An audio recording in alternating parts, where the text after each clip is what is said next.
é o Tríduo Pascal, o ápice das nossas ações litúrgicas, ponto mais importante das nossas celebrações, porque celebramos o mistério da paixão, morte e ressurreição do Senhor Jesus. É tudo o que nós precisamos para viver a nossa vida em Deus. E o Tríduo Pascal se abre com a celebração da instituição da Eucaristia.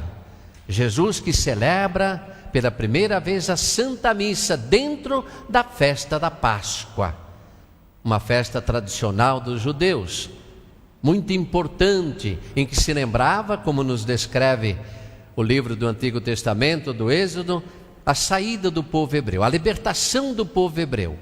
E Jesus, que veio nos trazer a verdadeira e definitiva celebração, também celebra esta Páscoa, mas faz dela a Páscoa eterna definitiva, a nova e eterna aliança com Deus.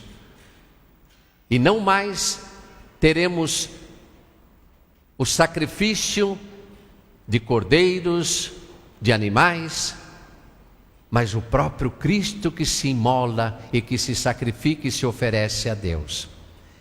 Nós temos na celebração eucarística desta noite a antecipação de todo o mistério da paixão, morte e ressurreição do Senhor Jesus. Ele antecipa na Eucaristia. Por isso que todas as vezes que nós celebramos a Eucaristia, nós celebramos esta memória do Cristo que se imola, do Cristo que se sacrifica, do Cristo que ressuscita. Por isso sempre anunciamos a morte de Jesus, anunciamos a sua ressurreição e aguardamos a sua volta. Esse é o mistério que nos é dado. E dentro da instituição da Eucaristia, a instituição do sacerdócio. Sim, porque é o sacerdote que em nome de Cristo vai realizar, explicitar este mistério que nos foi dado. Jesus pede que façam isto em memória dele. Não temos no Evangelho de hoje, de São João, que é lido nesta ocasião, as clássicas palavras da instituição da Eucaristia. Mas nos lembramos, São Paulo, na carta aos Coríntios, ele vai nos falar isso. Então o Senhor ordena os apóstolos sacerdotes, continuadores da sua obra. Mas a Eucaristia não pode ser vivida sem o amor, sem o mandamento do amor. Não existe Eucaristia se não existir o amor. O amor presente, o amor que une. E por isso Jesus faz o gesto de serviço e de amor, lavando os pés dos apóstolos e nos ensinando a fazer o mesmo. Celebrar a Eucaristia sem este compromisso do amor e do serviço é celebrar um puro ritual. Por isso, irmãos e irmãs, tudo isso está numa única celebração: a Páscoa da vida nova, o sacerdócio, o mandamento novo, o serviço. Tudo isso se explicita em todas as vezes que nós nos reunimos para celebrar esta memória. O Evangelho de São João, que lemos em todas as quintas-feiras santas, nos fala do lava-pés. Não fala da instituição da Eucaristia, porque São João trata esse assunto no capítulo 6, depois o desenvolve.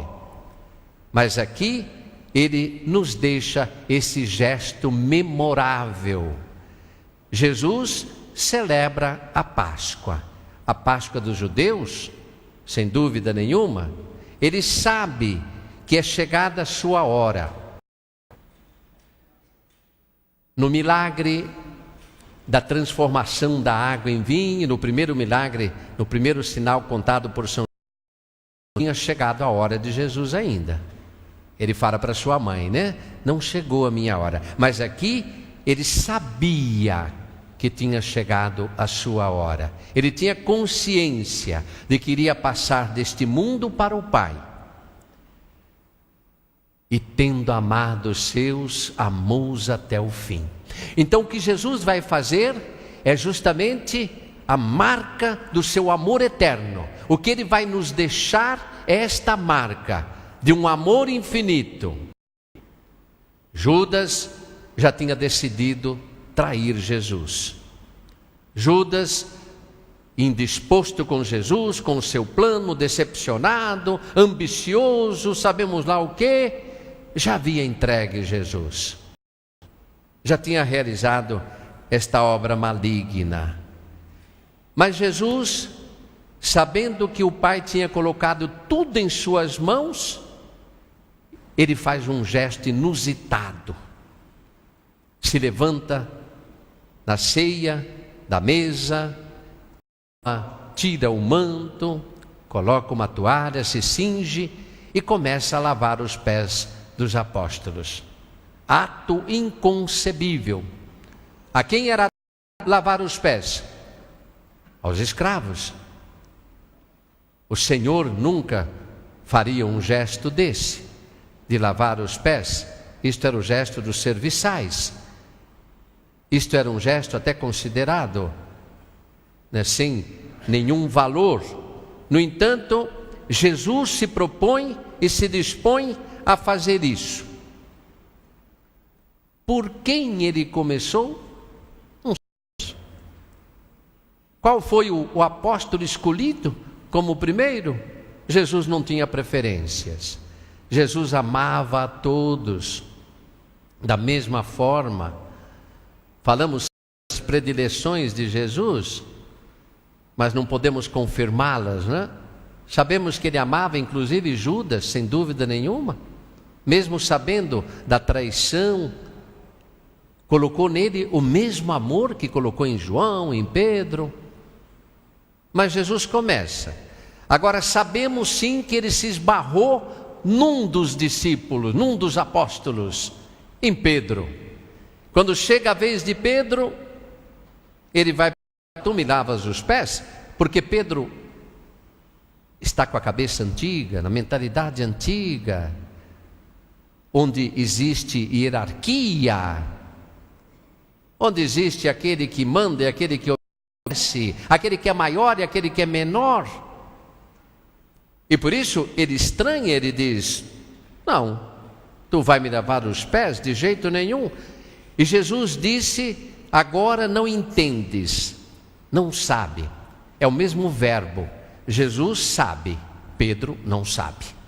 E esta não é a primeira vez que aparece que Pedro não sabe, que os discípulos não sabem. Jesus é aquele que sabe, é aquele que conhece os mistérios. Pedro é aquele que ainda desconhece, não sabe. Ele se coloca contra esse gesto de Jesus. Mas Jesus vai dizer para ele, vai explicar: se eu não te lavar os pés, não terás parte comigo. Isto é, se você não se converter, Pedro, você não vai participar da minha vida, do meu ministério. É preciso mudar a cabeça. Você ainda tem uma cabeça de quem manda e de quem obedece, de quem é maior e menor. Essa divisão não deve existir. Todos somos iguais diante do Senhor, todos somos chamados a servir. E Pedro, mais uma vez sem entender, vai dizer: não me lave só os pés, mas me lave inteiro. Pedro entendeu? Não entendeu nada do que Jesus disse, mas pelo menos aceitou. Vai entender mais tarde. Aliás, Jesus fala isso, né? Mais tarde compreenderás. Quer dizer que não foi naquele momento. Naquele momento Pedro achou: bom, se eu vou ter parte lavando os pés, me lava o corpo inteiro, que eu vou ter mais coisas ainda. Esta mentalidade. Pedro iria se converter. Mas quem já se banhou, não precisa se lavar de Jesus. Vocês estão limpos pela minha palavra. A palavra de Deus é aquela que purifica, que limpa. E o Jesus havia conversado sempre com eles, né? Nem todos estão puros aí, diz Jesus, porque Jesus conhece o coração de todos. Jesus conhece daqueles que se negaram a escutar e a acolher a sua palavra. Irmãos e irmãs, também nas nossas assembleias, nos nossos encontros, somos Pedros que não compreendemos, somos Judas que não aceitamos, somos diversos, mas o Senhor continua a nos amar a todos. E Jesus, terminando este gesto inusitado, ele se levanta e veste o manto. É interessante uma particularidade. Não fala que Jesus tirou a toalha. Não fala que Jesus jogou a toalha fora. Jesus continuou com a toalha, porque continua a servir. Jesus iria completar a sua obra na cruz. Lá, ele poderia fazer a mesma pergunta que fez aqui: compreendestes o que eu fiz? Bem, Jesus poderia no alto da cruz de dizer a todos: compreenderam o que eu estou fazendo? Estou entregando a minha vida, estou doando tudo. Pai, tudo está consumado, tudo está feito. Mesmo que Jesus disse naquele momento, é o que Jesus poderia ter afirmado a todos os que ali estavam, crucificando, zombando, indiferentes ou até lastimando. Este foi o gesto maior. Mas na Eucaristia se antecipa tudo isto. Toda esta realização já se dá na Eucaristia, porque a Eucaristia é serviço, é amor fraterno, é doação, é imitação do Mestre. Pois bem, pergunta que Jesus dirige a cada um de nós nas nossas Eucaristias: compreendemos o que Jesus fez? Dei-vos o exemplo. Se eu sou mestre e Senhor, Jesus não nega isso, hein?